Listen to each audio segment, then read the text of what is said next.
ఇవాళ మనం యశోద కైలాస్ పులకర్త గారు రచించిన అబ్బాయి పెళ్ళి అనే కథ చూద్దాము. అప్పుడే కాకినాడ నుండి సుమిత్ర అన్నయ్య దివాకర్ ఫోన్ చేశాడు. చెప్పన్నయ్య, వదిన పిల్లలు అందరూ బాగున్నారా? మీ ఆరోగ్యాలు ఎలా ఉన్నాయి అడిగింది సుమిత్ర. అంతా బాగానే ఉన్నాం సుమిత్ర. బావగారు ఎలా ఉన్నారు? ఇంకా 2 ఏళ్లలోనా బావగారు రిటైర్మెంటు అనగానే అవునన్నయ్య అంటూ జవాబిచ్చింది. మీ వికాస్ పెళ్లి సంబంధాల వేట ఎంతవరకు వచ్చింది సుమిత్ర? ఏమిటో అన్నయ్య, విక్కీకి ఏ అమ్మాయి నచ్చటం లేదు. 2 ఏళ్ళుగా చూస్తున్నాము. ఒక్కొక్కసారి అనుకుంటాను, ఏ ప్రేమ వివాహమో అయినా చేసుకున్నాడు కాదు, మాకు ఈ బాధలు ఉండేవి కాదు అని సరదాగా చెప్పింది అన్నతో. మా మీద బాధ్యత పెట్టినప్పుడు మాకు నచ్చిన అమ్మాయిని చూపిస్తే వాడికి నచ్చలేదంటాడు. పెద్దాడు వినోద్ అలా కాదు. అమెరికాలో ఉన్న మేం చూసి చెప్పిన అమ్మాయినే మొదటి సంబంధానికే నచ్చిందని చెప్పాడు. కానీ వీడలా కాదు అంటూ సుమిత్ర తన గోడును వెళ్ళబోసుకుంటుంది అన్న దగ్గర. అలా అనకే సుమిత్ర, ఇప్పుడు అబ్బాయిలకు సరైన అమ్మాయిలు దొరకటం గగనమైపోతుంది. అమ్మాయిలు కూడా చాలా తెలివిగా షరతులు పెడుతున్నారు. ఇంతకీ నీకో విషయం చెప్పాలని ఫోన్ చేశాను.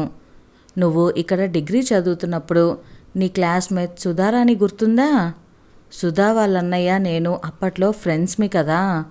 ఈ మధ్య అనుకోకుండా ఇద్దరం కలుసుకొని పాత సంగతులన్నీ మాట్లాడుకున్నాము. అయ్యో అన్నయ్య, సుధా గుర్తు లేకపోవటం ఏమిటి? నేను చిన్నవాడి డెలివరీకి కాకినాడ వచ్చినప్పుడు తను కూడా కాకినాడలో పుట్టింట్లో ఉందని తెలిసి తనను కలిశాను కూడా. తను వైజాగ్ నుండి వచ్చినప్పుడు అఫ్కోర్స్ 25 సంవత్సరాలు అయిపోయిందనుకో. దాని భర్త స్టేట్ బ్యాంక్లో పనిచేస్తున్నాడని చెప్పింది. ఆ తర్వాత మళ్ళీ కలవనే లేదు. తనతో ఏ కాంటాక్ట్ కూడా లేదు. వాళ్ళు ఇప్పుడు హైదరాబాద్లో హబ్సీగూడలో ఉంటున్నారట. సుధా కూతురికి కూడా సంబంధాలు చూస్తున్నారట. అమ్మాయి చాలా బాగుంటుందని, మంచి ఉద్యోగం కూడా చేస్తుందని సుధా అన్నయ్య శేఖర్ చెప్పాడు. శేఖర్కి నీ ఫోన్ నెంబర్ ఇచ్చి వాళ్ళ సుధకి పంపమన్నాను. బహుశా తను నిన్ను కాంటాక్ట్ చేయొచ్చు. నేను కూడా సుధా నెంబర్ నీకు పంపుతాను. పిల్లలిద్దరికీ నచ్చితే మంచిదే కదా సుమిత్ర. పైగా మనకు బాగా తెలుసున్న కుటుంబం కూడాను. నిజమే అనుకో, కానీ అప్పట్లో సుధా చాలా పొగరుగా గర్వంగా ఉండేదన్నయ్య. అది అప్పట్లో కదా. పెళ్ళయ్యి ఇన్ని సంవత్సరాలు అయ్యాక కూడా మారకుండా ఉంటుందా? సుధా వాళ్ళ అమ్మ, నాన్నగారు, అక్క, అన్నయ్య అందరితో మనకు అప్పట్లో మంచి కాంటాక్ట్ ఉండేది. జస్ట్ గుర్తొచ్చి చెప్పానంతే. మాట్లాడతానులే అన్నయ్య. సుధా కూతురు విక్కీకి నచ్చితే అంతకంటే ఏం కావాలి అంటూ ఫోన్ పెట్టేసింది. 2 రోజులు ఎదురు చూసింది. ఏ ఫోను రాలేదు. ప్రస్తుత రోజుల్లో అబ్బాయి వైపు వాళ్ళే ప్రతిదానికి ఆతృత పడాల్సి వస్తుంది. సంబంధం ముందు, సంబంధం చూసుకున్నాక కూడా అమ్మాయి తరపు వాళ్ళు ఏమీ స్పందించరు, ఏ విషయమూ చెప్పరు. అబ్బాయి వైపు వాళ్ళే ఫోన్ చేసి ఏమైందండి అని అడిగితే అప్పుడు కూల్గా ఇప్పుడే మీకు చెప్దామనుకుంటున్నాం అంటూ ఏదో ఒక సాకు చెప్పి నాంచేస్తారు. అబ్బాయి నచ్చాడో లేదో కూడా సరిగ్గా చెప్పరు. ఈ లోపల టెన్షన్ అంతా అబ్బాయి వైపు వాళ్ళే పడాలి. వాళ్ళు మటుకు నిమ్మకు నీరెత్తినట్లే ఉంటారు. ఏం చేస్తాం అనుకుంటూ సుధకి తనే ఫోన్ చేసింది. చాలా బిజీగా ఉన్న మూలాన తర్వాత మెల్లగా చేద్దాంలే అనుకుందట సుధా. తను వికాస్ వివరాలు చెప్తూ వాళ్ళ అమ్మాయి గురించి అడిగింది. కూతురు ధృతి వివరాలు ఇచ్చింది సుధా. ఒరాకిల్ కార్పొరేషన్లో 4 సంవత్సరాల నుండి పనిచేస్తుందని చెప్పింది. వికాస్ అమెజాన్లో పనిచేస్తున్నాడని సుమిత్ర చెప్పింది.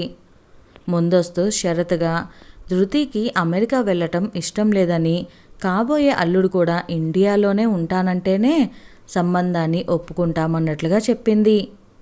అలాగే తన కూతురి జాబ్ విషయం ఆమె ఇష్టమని, పెళ్ళయ్యాక ఉద్యోగం మానేయమంటూ ఆంక్షలు విధించకూడదన్నట్లుగా చెప్పింది. వికాస్కు అమెరికా వెళ్ళటం ఇష్టం లేదని, జాబ్ విషయంలో తమకు పట్టింపులేమీ లేవని, తను కూడా 30 సంవత్సరాలు ఉద్యోగం చేసి వాలంటరీ రిటైర్మెంట్ తీసుకున్నానని చెప్పింది సుమిత్ర. నా కూతురికి నచ్చితే నాదేముంది అంది సుధా. సరే, ఇద్దరివి ఫోన్ నెంబర్లు ఎక్స్చేంజ్ చేద్దాము, వాళ్ళేం మాట్లాడుకుంటారులే అని సుధా అంటే, అలా కాదు, ఒక మంచి రోజు చూసుకొని మేమే వికాస్తో కలిసి మీ ఇంటికి వస్తామని చెప్పింది సుమిత్ర. ఇంకా నువ్వే కాలంలో ఉన్నావు సుమిత్ర? తాత ముత్తాతల కాలంలో లాగా పెళ్లి చూపులు అవి ఎందుకు అంది సుధా. ఆ మాటల్లో కాస్త నిరాశ కనిపించినా సుమిత్రే సర్దుకుంటూ, పెళ్లి చూపుల్లా కాదు సుధా, జస్ట్ నిన్ను చూసి కూడా చాలా సంవత్సరాలైంది కదా, చూసినట్లు కూడా ఉంటుంది అనేసరికి ఇంకేమీ మాట్లాడలేక రమ్మని చెప్పింది సుధా. ధృతి వికాస్కి చాలా నచ్చేసింది. తన రిక్వైర్మెంట్కి తగ్గట్లుగా అందం, ఉద్యోగం, బోల్డ్నెస్ అన్నీ ఉన్నాయని సంబరపడ్డాడు. ధృతికి కూడా వికాస్ నచ్చడంతో పెళ్లి ఫిక్స్ చేసుకున్నారు. పెళ్లి విషయాలంటూ ప్రత్యేకంగా ఏమీ మాట్లాడలేదు సుధా. కట్న కానుకలవి సుమిత్రకు ఇష్టం లేదు కాబట్టి ఆ ప్రసక్తి రాలేదు. కానీ పెళ్లిలో జరిగే కొన్ని సాంప్రదాయాలు, పద్ధతులు, ముద్దు ముచ్చట్లు గురించైనా సుధా మాట్లాడుతుందేమో అని సుమిత్ర ఎదురు చూసింది. అయినా తను గమనిస్తూనే ఉంది సుధను. ఏ తల్లికైనా కూతురు మంచి సంబంధం కుదిరిందంటే ఆనందం ముఖంలో ప్రస్ఫుటంగా కనిపిస్తుంది. కానీ సుధ ముఖము ఎప్పుడు ఎందుకో గంటు పెట్టుకున్నట్లుగా కనిపిస్తుంది. ఎప్పుడు మాట్లాడినా తన కూతుర్ని అల్లారుముద్దుగా స్వేచ్ఛగా పెంచుకున్నామని, తన కూతుర్ని విడిచి ఉండలేనట్లు మాట్లాడుతుందే తప్ప పెళ్లి తర్వాత జరగబోయే కార్యక్రమాల ప్రసక్తి ఉండదు. లోకంలో తన కూతుర్లా ఎవ్వరూ ఉండరన్న భావాన్ని సుధా తన మాటల్లో అడుగడుగునా వ్యక్తపరుస్తూనే ఉంటుంది. తనకి విక్కీ అంటే పంచప్రాణాలే. తన గారాల కొడుకు 6 వారాల ముందే పుట్టేసినా విక్కీ పుట్టినప్పుడు చాలా అర్భకంగా ఉండేవాడు. అసలు వాడు తనకి దక్కుతాడా అని ఆవేదన చెందేది. తను వాడిని కళ్ళల్లో ఒత్తులు వేసుకొని జీతం నష్టం మీద 1 సంవత్సరం సెలవు పెట్టుకొని మరీ పెంచుకుంది. కూతురు అత్తవారింటికి వెళ్ళిపోతుందన్న బెంగేమోలే పాపం సుధకి అనుకుంటూ సుమిత్ర చాలాసార్లు సుధతో ఒకే ఊళ్ళో ఉంటున్నాము, నీ కూతుర్ని ఎప్పుడు కావాలంటే అప్పుడు వచ్చి చూసుకోవచ్చు కదా, ఎందుకంత బాధపడతావు అని ధైర్యం చెప్పినా ఆమె ముఖంలో అస్సలు ఆనందమే ఉండేది లేదు. కాబోయే కోడలితో సరదాగా కాసేపు తను మాట్లాడాలనిపించేది సుమిత్రకు. ధృతి అలవాట్లు, ఇష్టాయిష్టాలు తెలుసుకోవాలని ఆరాటపడేది. కానీ తాము ఎన్నిసార్లు కలుసుకున్నా సుధా తనకు ఆ అవకాశమే ఇచ్చేది కాదు. ఏమిటో తన సొత్తును ఎవరో ఎత్తుకుపోతారో అన్నట్లు ఎప్పుడు కూతుర్నే అంటిపెట్టుకొని ఉంటుంది. ఒక్క క్షణం కూడా కూతురికి దూరంగా ఉండలేనట్లు ప్రవర్తించేది. ఒకరోజు సుమిత్రే చొరవ చూపి పెళ్లి షాపింగ్ చేద్దాం సుధా అంటే, షాపింగ్ దేముంది సుమిత్ర, ధృతికి అన్నీ కొనిపెట్టేశాను, ఒక్క పెళ్లి చీరే కొనాలి, ఇంకా టైం ఉందిగా అంటూ దాటేసింది. కానీ సుమిత్రే చొరవ చూపి బలవంతంగా షాపింగ్ చేద్దామని చెప్పి కాబోయే కోడలికి పెళ్లి చీరలు, జ్యువెలరీ కొంది. ఇక బాగుండదని వికాస్కి పెళ్లి బట్టలు తీసుకున్నారు వాళ్ళు. పెళ్లి జరిగిపోయింది, ఏ ఆర్భాటాలు లేకుండా. ఇక తప్పదు కాబట్టి అన్నట్లుగా పెళ్లి జరిపించినట్లుగా సుమిత్ర కనిపించింది. ఫస్ట్ నైట్ ఏదో ఒక పెద్ద హోటల్లో బుక్ చేసుకున్నారు వికాస్, ధృతి. ఈ విషయంలో సుధా ప్రోత్సాహం చాలా ఉందని సుమిత్రకు తర్వాత తెలిసింది. పెళ్ళయి 10 రోజులు గడిచిపోయాయి. కూతుర్ని ఎప్పుడు అత్తవారింటికి పంపించాలనుకుంటున్నారో అని ప్రసక్తి సుధ మాటల్లో ఏనాడూ తీసుకురాలేదు. ఎన్ని ఆధునిక భావాలున్నా కనీస సాంప్రదాయాలంటూ ఉంటాయన్న ఇంకితం కూడా ఉండదా అనుకుంటూ బాధపడింది సుమిత్ర. వికాస్ మాత్రం వాళ్ళింటికి తరచూ వెళ్తూ ఒక్కో రోజు అక్కడే ఉండిపోతున్నాడు. ఒకరోజు వికాస్తో సుమిత్ర, ఏరా విక్కీ, ధృతిని మన ఇంటికి ఎప్పుడు పంపిస్తారట అని అడిగింది. నాకు అవన్నీ తెలియవు మమ్మీ, అయినా తను అక్కడ ఉంటే ఇప్పుడు సమస్య ఏమిటట అని తిరిగి వాళ్ళమ్మనే ప్రశ్నించాడు. మనసును సరిపెట్టుకోలేక ఒకరోజు తనే సుధకి ఫోన్ చేసి, సుధా మంచి రోజు చూసుకొని ధృతిని అత్తవారింటికి పంపించు అంది సుమిత్ర. అదేమిటి సుమిత్ర, అత్తారిల్లు పుట్టిల్లు అంటూ నీకు పట్టింపుందా? ఇప్పటి పిల్లలకి అవేమీ లేవు. వాళ్ళు ఎక్కడ హ్యాపీగా స్వేచ్ఛగా ఉంటే అక్కడే ఉంటారు. నేను మా ధృతిని అలాగే పెంచాను. ఎప్పుడో దానికి మూడున్నప్పుడు వచ్చి వెళ్తుండేలే అంటూ తేలిగ్గా తీసిపరేసింది. అలాగే ఒక సాయంత్రం ధృతి జస్ట్ చుట్టం చూపుగా వచ్చింది. దానికే సుమిత్ర పొంగిపోతూ ధృతిని ఆప్యాయంగా దగ్గరకు తీసుకొని ముద్దు పెట్టుకుంది. చాలా హడావిడి పడిపోతూ ఏవేవో స్పెషల్ డిషెస్ చేసేసింది. కూతురు వచ్చిన మరుక్షణం నుండి ధృతికి ఒకటే ఫోన్లు సుధ నుండి. ధృతికి తల్లితో మాట్లాడడమే సరిపోయింది. అసలు తనతో మాట్లాడిన మాటలు ఒకటి అరా అంతే. ఆ రాత్రికి ఉండిపోయి పొద్దుటే తల్లి పంపించిన కారులో పుట్టింటికి బయలుదేరి వెళ్ళిపోయింది. ఏదో ముఖప్రీతికి రావడం ఏమిటో అనుకుంటూ ధృతి వెళ్ళిన వైపే మ్రాన్పుడిపోయి చూస్తూ ఉండిపోయింది సుమిత్ర. ఆ తర్వాత మళ్ళీ ధృతి రానే రాలేదు. తను కూడా ఇక అడగదలుచుకోలేదు. వికాస్ వీలున్నప్పుడు ఇంటికి వచ్చి వెళ్తున్నాడు. అదేమిటి విక్కీ, ఇలా ఎన్ని రోజులు అటు ఇటు తిరుగుతావు? నీ భార్యను మన ఇంటికి రమ్మనమని చెప్పకూడదా? ఈ తిరుగుడు తప్పుతుంది. మమ్మీ, ధృతిని విచ్చి ఆంటీ ఉండలేరట. ఆవిడని బాధ పెట్టడం ఎందుకు అన్నాడు. మరి నాకురా విక్కీ, మాకు నువ్వు ప్రాణమే, వదిలి ఉండలేము. కానీ నీకు ధృతితో పెళ్ళయింది. భార్యని నీతో తెచ్చుకోవటం పద్ధతి అంటే. చూద్దాంలే మమ్మీ, ఇప్పుడు నాకేం కష్టంగా లేదు. నెమ్మదిగా ఆంటీతో మాట్లాడతానులే అని తేలిగ్గా అనేశాడు. ఒకరోజు వికాస్ వస్తూనే, మమ్మీ, మేము ఆఫీస్కి దగ్గరలో ఒక ఫ్లాట్ రెంట్కి తీసుకున్నాము. వచ్చే ఆదివారం వెళ్ళిపోదాం అనుకుంటున్నాం అన్నాడు. అదేమిటి విక్కీ, ఇంత సడన్గానా? ఎందుకీ నిర్ణయం? ఇప్పుడు మనముంటున్న ఈ ఫ్లాట్ మీ ఇద్దరికి ఆఫీస్కి ఎంత దూరమని? 10 కిలోమీటర్ల లోపే ఉంది కదా.